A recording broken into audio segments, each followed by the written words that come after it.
हाय दोस्तों, जय हिंद, जय भारत। मैं हिम्मत काला, भारतीय संविधान का एक शिक्षक। दोस्तों, आज हम बात करेंगे भारत के संविधान में लगाई जाने वाली 5 प्रकार की रिट। दोस्तों, 5 प्रकार की जो रिट है उसका प्रावधान भारत के संविधान के कौन से आर्टिकल में वर्णित है, अर्थात कौन सा आर्टिकल ये स्पष्ट करता है कि 5 प्रकार की रिट लगाई जा सकती है। दोस्तों, रिट लगाने का जो प्रावधान है ये भारत के संविधान में आर्टिकल 32 में भी उल्लेखित है और आर्टिकल 226 में भी उल्लेखित है। लेकिन बिटवीन जब हम डिफरेंट देखते हैं कि जब 32 में भी रिट का प्रावधान है और अनुच्छेद 226 में भी रिट का प्रावधान है, तो इसमें अंतर क्या है। दोस्तों, इसमें अंतर ये है कि जब हमें सुप्रीम कोर्ट में रिट लगानी हो डायरेक्ट, तो हम अनुच्छेद 32 का उल्लेख करते हैं, 32 का यूज़ करते हैं। इसी तरह से किसी राज्य में हम राज्य में रिट लगाना चाहते हैं तो वहाँ पर अनुच्छेद 226 का यूज़ करते हैं। अर्थात यहाँ पर स्पष्ट होता है कि अनुच्छेद 32 के तहत सुप्रीम कोर्ट में रिट लगाई जाती है और अनुच्छेद 226 के तहत हाई कोर्ट में रिट लगाई जाती है। दोस्तों, रिट जो होती है ये 5 प्रकार की होती है। रिट जो होती है 5 प्रकार की होती है। रिट कब लगाई जाती है? जब किसी व्यक्ति के मौलिक अधिकार का हनन होता हो, तब व्यक्ति न्याय लेने के लिए सुप्रीम कोर्ट तथा हाई कोर्ट में जाता है, तब रिट का प्रावधान किया गया है। दोस्तों, रिट जो है ये 5 प्रकार की है। यहाँ पर मोटे रूप से कभी कभार क्वेश्चन पूछा गया है कि रिट कितने प्रकार की है, तो रिट 5 प्रकार की है। कभी कभार ये पूछा गया है कि सुप्रीम कोर्ट में अगर कोई रिट लगाना चाहता है कोई व्यक्ति, तो कौन से अनुच्छेद का उपयोग करेगा, तो स्पष्ट है अनुच्छेद 32 का उपयोग करेगा। इसी तरह से कोई व्यक्ति राज्य में रिट लगाना चाहता है, अर्थात हाई कोर्ट में रिट लगाना चाहता है, तो कौन से अनुच्छेद का प्रयोग करेगा, तो दोस्तों स्पष्ट है 226 का। अब हम देखते हैं 5 प्रकार की रिट कौन कौन सी है, उस पर हम बात करेंगे। दोस्तों, नंबर 1 जो रिट है बंदी प्रत्यक्षीकरण, नंबर 1 पर है बंदी प्रत्यक्षीकरण।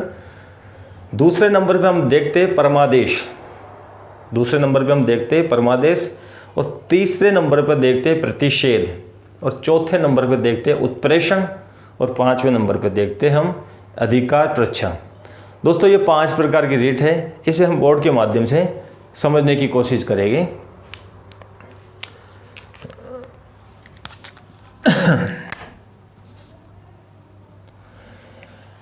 दोस्तों, नंबर 1 पर है, नंबर 1 पे देखते हैं बंदी प्रत्यक्षीकरण। नंबर 1 पे है बंदी प्रत्यक्षीकरण, नंबर 1 पे है बंदी प्रत्यक्षीकरण, बंदी प्रत्यक्षीकरण। दोस्तों, नंबर 1 पर है बंदी प्रत्यक्षीकरण और इसे हम कहते हैं हेबियस कॉर्पस। इसे हम कहते हैं हेबियस कॉर्पस बोलते हैं इसे इंग्लिश में कहते हैं हेबियस कॉर्पस।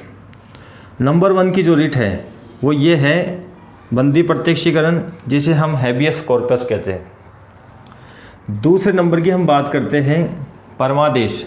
दूसरे नंबर की रिट है परमादेश, दूसरे नंबर की रिट है परमादेश। दोस्तों, परमादेश को हम बोलते हैं मेडामास, परमादेश को हम बोलते हैं मेडामास, परमादेश को हम बोलते हैं मेडामास। दूसरे नंबर पे है परमादेश, जिसे हम बोलते हैं मेडामास। इसी तरह से नेक्स्ट जो रिट है उसकी हम बात करें तो प्रतिषेध, प्रतिषेध, प्रतिषेध। तीसरे नंबर की रिट है दोस्तों प्रतिषेध। प्रतिषेध को हम बोलते हैं प्रोहिबिशन,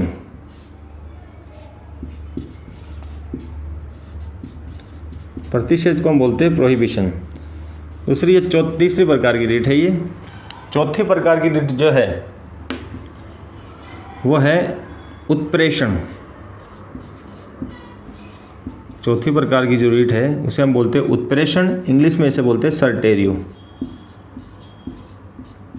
इंग्लिश में हम इसे बोलते हैं सर्टेरियो, इंग्लिश में हम इसे बोलते हैं सर्टेरियो, सर्टेरियो। 5वीं प्रकार की रिट है अधिकार परीक्षा, अधिकार परीक्षा,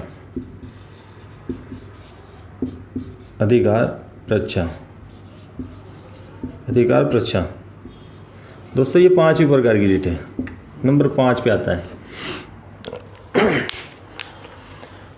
यहाँ पर देखना है दोस्तों, नंबर 1 पर है बंदी प्रत्यक्षीकरण, जिसे हम इंग्लिश में बोलते हैं हेबियस कॉर्पस।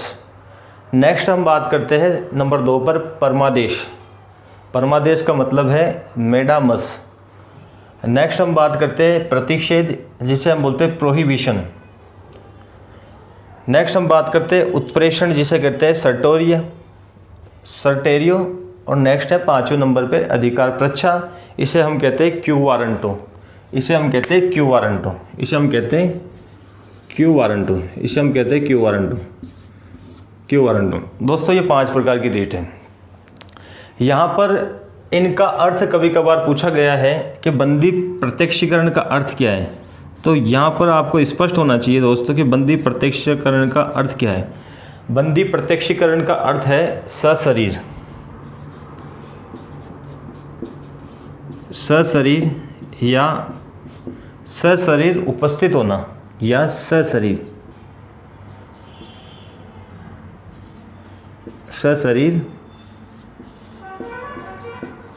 उपस्थित होना, सशरीर उपस्थित होना। यहाँ पर बंदी प्रत्यक्षीकरण का अर्थ है सशरीर या सशरीर उपस्थित होना। यहाँ पर हम देखते हैं परमादेश। दोस्तों, परमादेश का अर्थ है आदेश देना, आदेश देना या निर्देश देना, या निर्देश देना, आदेश देना या निर्देश देना।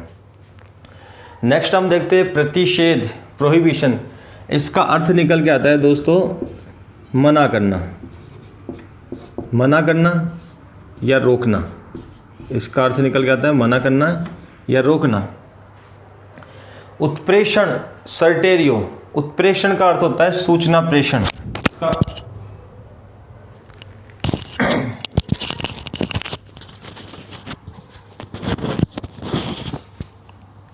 दोस्तों, उत्प्रेषण का अर्थ होता है सूचना प्रेषण।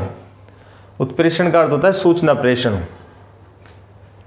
उत्प्रेषण का अर्थ होता है सूचना प्रेषण, सूचना प्रेषण,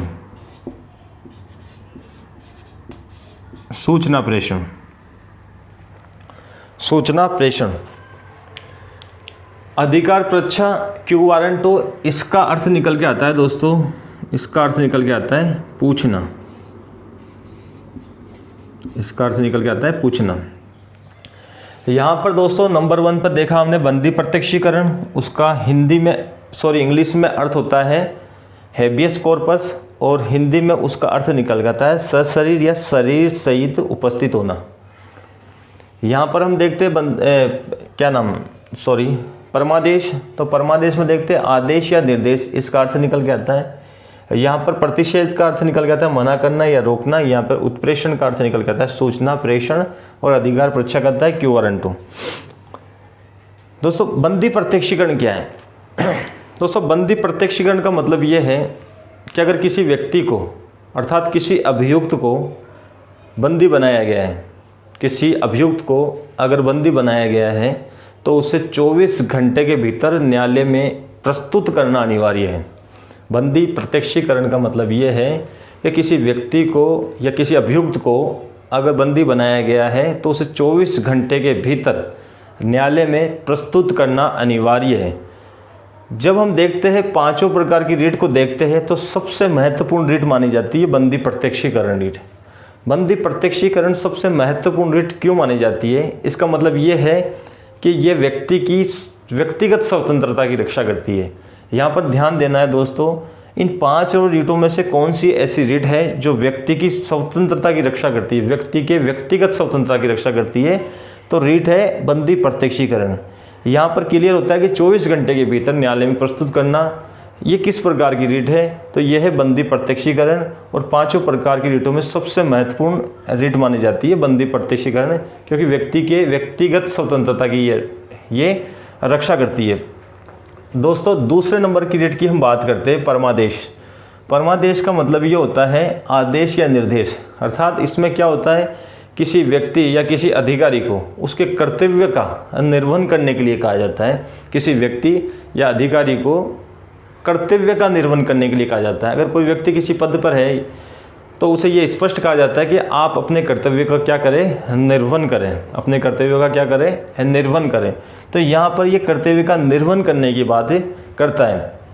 अब देखो दोस्तों, यहाँ पर तो बोलता है 24 घंटे के भीतर, यहाँ पर बोलता है 24 घंटे के भीतर, यहाँ बोलता है 24 घंटे के भीतर। 24 घंटे के भीतर कहाँ प्रस्तुत करना है, कोर्ट में प्रस्तुत करना है, यहाँ ये बोलता है।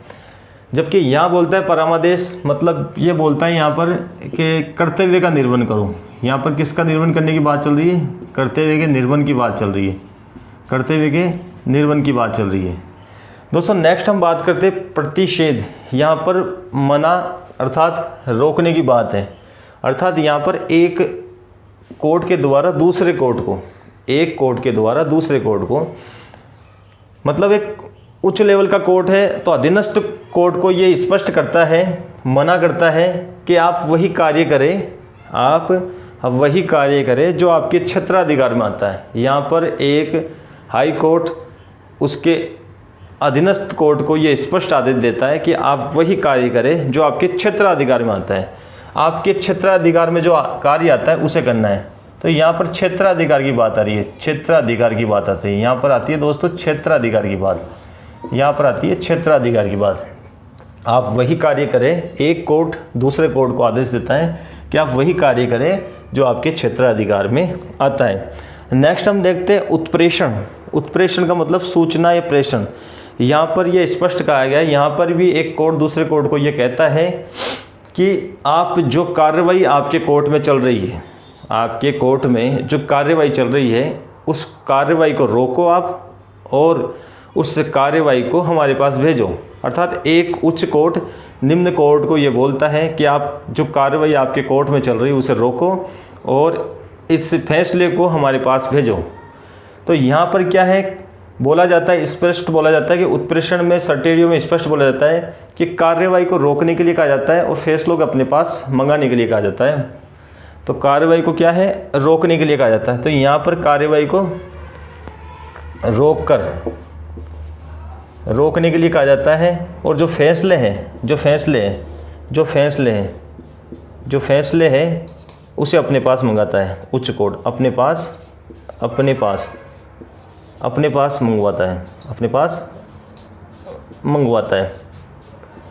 मंगवाता है। नेक्स्ट हम बात करते हैं अधिकार परीक्षा। अधिकार परीक्षा का मतलब होता है पूछना। यहाँ पर स्पष्ट रूप से किसी अधिकारी से ये पूछा जाता है कि आप किस हैसियत से इस पद पर बैठे हो। यहाँ पर किसी अधिकारी से ये पूछा जाता है कि आप किस हैसियत से इस पद पे बैठे हो। यहाँ पर किसी अधिकारी से पूछा जाता है कि आप किस हैसियत से इस पद पे बैठे हो। तो हैसियत से, किस हैसियत से पद पर हो आप, ये पूछा जाता है। दोस्तों ये 5 प्रकार की रीट हैं। 5 प्रकार की रीट का प्रावधान अनुच्छेद 5 प्रकार की रीट का प्रावधान देखते हैं हम तो सुप्रीम कोर्ट में देखते हैं और एक देखते हैं हाई कोर्ट में देखते हैं। तो 5 प्रकार की रीट का जो प्रावधान है सुप्रीम कोर्ट में अनुच्छेद 32 के तहत लगाया जाता है और अनुच्छेद 226 के तहत हाई कोर्ट में रीट लगाई जाती है। ध्यान रखना है आपको दोस्तों। तो देखना है आपको अनुच्छेद 32 के तहत तथा अनुच्छेद 226 के तहत, अनुच्छेद 32 के तहत सुप्रीम कोर्ट में तथा अनुच्छेद 226 के तहत हाई कोर्ट में 5 प्रकार की रीट लगाई जाती है। नंबर 1 बंदी प्रत्यक्षीकरण, नंबर 2 परामर्श, नंबर 3 प्रतिषेध, नंबर 4 उत्प्रेषण, नंबर 5 पे अधिकार परीक्षा। अर्थात जब किसी व्यक्ति के मौलिक अधिकारों का हनन होता है तब अनुच्छेद 32 के तहत सुप्रीम कोर्ट में तथा अनुच्छेद 226 के तहत हाई कोर्ट में 5 प्रकार की रीट लगाई जाती है।